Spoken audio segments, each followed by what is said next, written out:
ಕೊನೆಗೂ ನಾವು ಸಾಧಿಸಿ ಬಿಟ್ವಿ ಅನ್ನುವಂತ ಹೇಳಿಕೆ ಇದೀಗ ಪ್ರಧಾನ ರಾಜೀನಾಮೆ ಮಾಡಿದ್ರು, ರಾಜೀನಾಮೆ ನೀಡಿದ್ದಾರೆ.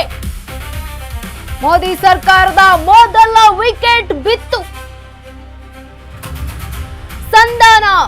ಸಂವಿಧಾನ ಗೆದ್ದಿದೆ, ಪ್ರಜಾಪ್ರಭುತ್ವ ಗೆದ್ದಿದೆ ಅಂತ ಹೇಳುವ ಮೂಲಕ ಶಿಕ್ಷಣ ವ್ಯವಸ್ಥೆಯಲ್ಲಿ ಸುಧಾರಣೆ ಶುರುವಾಯಿತು. ಹೋರಾಟದಲ್ಲಿ ಪಾಲ್ಗೊಂಡ ಎಲ್ಲರಿಗೂ ಸಲ್ಯೂಟ್.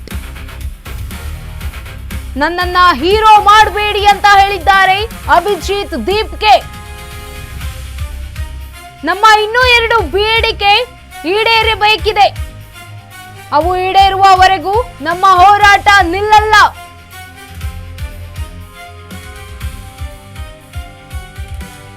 ಕೊನೆಗೂ ನಾವು ಸಾಧಿಸ್ಬಿಟ್ವಿ, ಸಂವಿಧಾನ ಗೆದ್ದಿದೆ ಅನ್ನುವಂತಹ ಹೇಳಿಕೆ ಪ್ರಧಾನ ರಾಜೀನಾಮೆ ನೀಡಿದ್ದಾರೆ.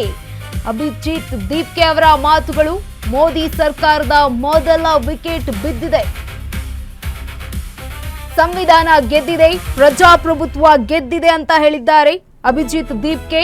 ಸಂವಿಧಾನ ಗೆದ್ದಿದೆ, ಪ್ರಜಾಪ್ರಭುತ್ವ ಗೆದ್ದಿದೆ, ಶಿಕ್ಷಣ ವ್ಯವಸ್ಥೆಯಲ್ಲಿ ಸುಧಾರಣೆ ಶುರುವಾಯಿತು ಅನ್ನುವಂತ ಹೇಳಿಕೆಯನ್ನ ನೀಡಿದ್ದಾರೆ ಅಭಿಜಿತ್. ಹೋರಾಟದಲ್ಲಿ ಪಾಲ್ಗೊಂಡ ಎಲ್ಲರಿಗೂ ಕೂಡ ಸಲ್ಯೂಟ್ ಅಂತ ಹೇಳಿರುವಂತದ್ದು. ನನ್ನನ್ನ ಹೀರೋ ಮಾಡಬೇಡಿ ಅಂತ ಕೂಡ ಅಭಿಜಿತ್ ದೀಪ್ಗೆ ಹೇಳಿದ್ದಾರೆ. ಈ ಒಂದು ಹೋರಾಟವನ್ನ ಕೈಗೊಂಡಿದ್ದಂತಹ ವಿದ್ಯಾರ್ಥಿಗಳಿಗೂ ಕೂಡ ಧನ್ಯವಾದವನ್ನ ಸಲ್ಲಿಕೆ ಮಾಡಿರುವಂತದ್ದು, ಸಲ್ಯೂಟ್ ಅನ್ನ ಕೂಡ ಹೇಳಿರುವಂತದ್ದು.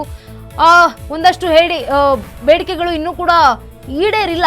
ಆ ಒಂದು ಬೇಡಿಕೆಗಳು ಈಡೇರಬೇಕು, ಅಲ್ಲಿವರೆಗೂ ಕೂಡ ನಮ್ಮ ಹೋರಾಟ ನಿಲ್ಲಲ್ಲ ಅಂತ ಹೇಳಿದ್ದಾರೆ.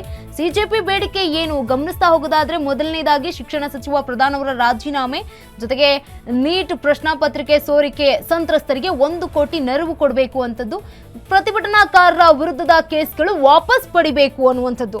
ಈ ಒಂದು 3 ಬೇಡಿಕೆಯಲ್ಲಿ 1 ಬೇಡಿಕೆ ಮಾತ್ರ ಈಗ ಈಡೇರಿರುವಂಥದ್ದು, ಪ್ರಧಾನ್ ಅವರ ರಾಜೀನಾಮೆ. ಜೊತೆಗೆ ಇನ್ನ 2ನೇ ಬೇಡಿಕೆ ನೀಟ್ ಪ್ರಶ್ನಾ ಪತ್ರಿಕೆ ಸೋರಿಕೆ ಸಂತ್ರಸ್ತರಿಗೆ 1 ಕೋಟಿ ಕೊಡಬೇಕು ಅನ್ನುವಂಥದ್ದು. ಅದು ಇನ್ನೂ ಆಗಿಲ್ಲ. ಪ್ರತಿಭಟನಾಕಾರರ ವಿರುದ್ಧದ ಕೇಸ್ಗಳನ್ನ ವಾಪಸ್ ಪಡಿಬೇಕು. ಏನು ವಿದ್ಯಾರ್ಥಿಗಳ ಮೇಲೆ ಕೇಸ್ ಹಾಕಿದ್ದಾರಲ್ಲ, ಆ ಎಲ್ಲ ಕೇಸ್ಗಳು ವಾಪಸ್ ಪಡಿಬೇಕು ಅಂತ.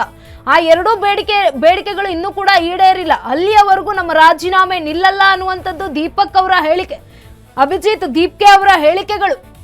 ನನ್ನನ್ನ ಹೀರೋ ಮಾಡಬೇಡಿ ಅಂತ ಕೂಡ ಅವರು ಹೇಳಿರುವಂತದ್ದು.